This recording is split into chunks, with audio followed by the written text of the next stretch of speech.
So, before I say anything, I need you to understand something and make a promise.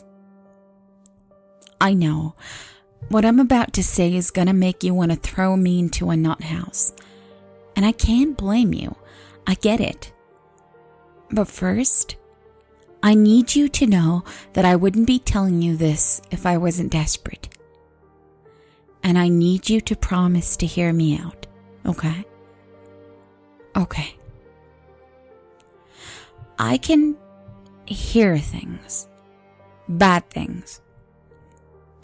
It first became apparent when I was 6. Right after my dad left my mom, my sister and I for another woman. It really hit us hard. My mom had to get a job to support us. We had to get on food stamps. And I didn't realize it at the time. She started taking money out of her retirement fund.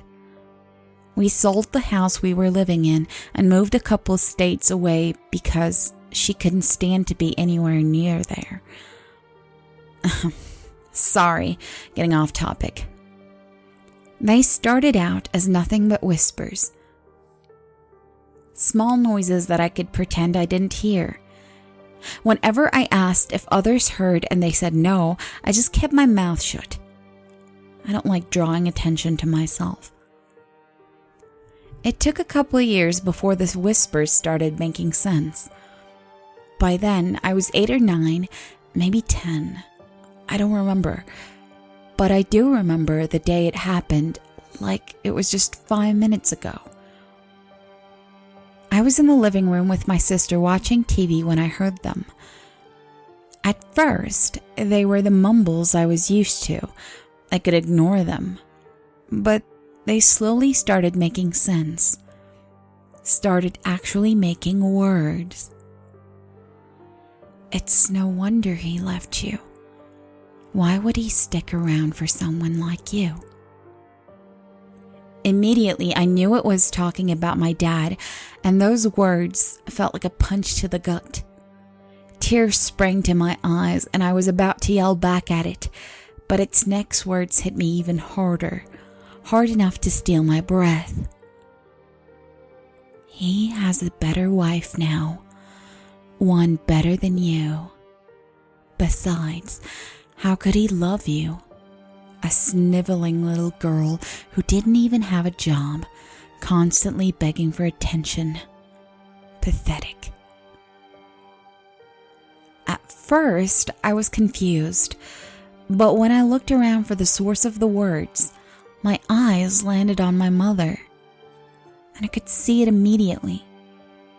I could see past her smile, past the little tune she hums while doing the dishes.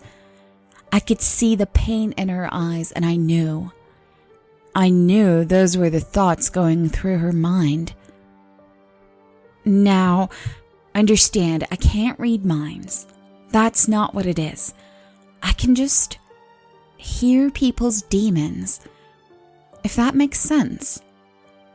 I know everyone's doubts and anxieties because they're broadcasted to me, and I can't stop it. It got worse as I got older. At first, the voices came only every once in a while and kept to people I hung out with. But then, they got louder, broader, and soon I could hear everyone. It is exhausting, terrifying. It drives you insane.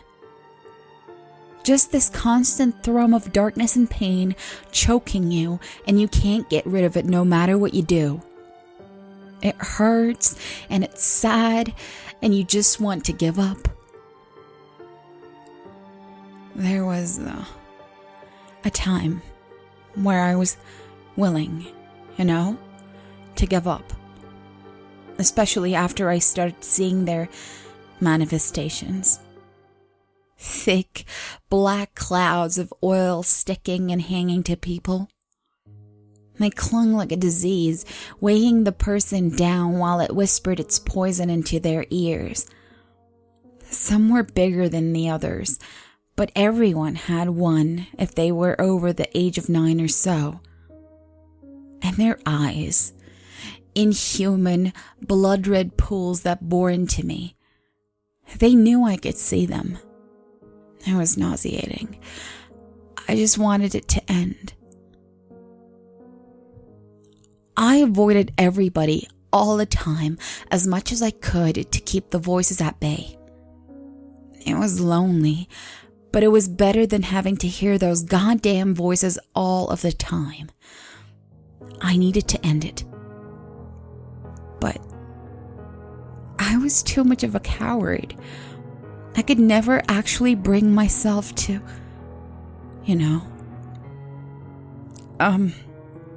sorry, just give me a second. I eventually ended up marrying after I learned to deal with everything. And we had a daughter. My little girl, the light of my life. So sweet and innocent, with no doubts or fears.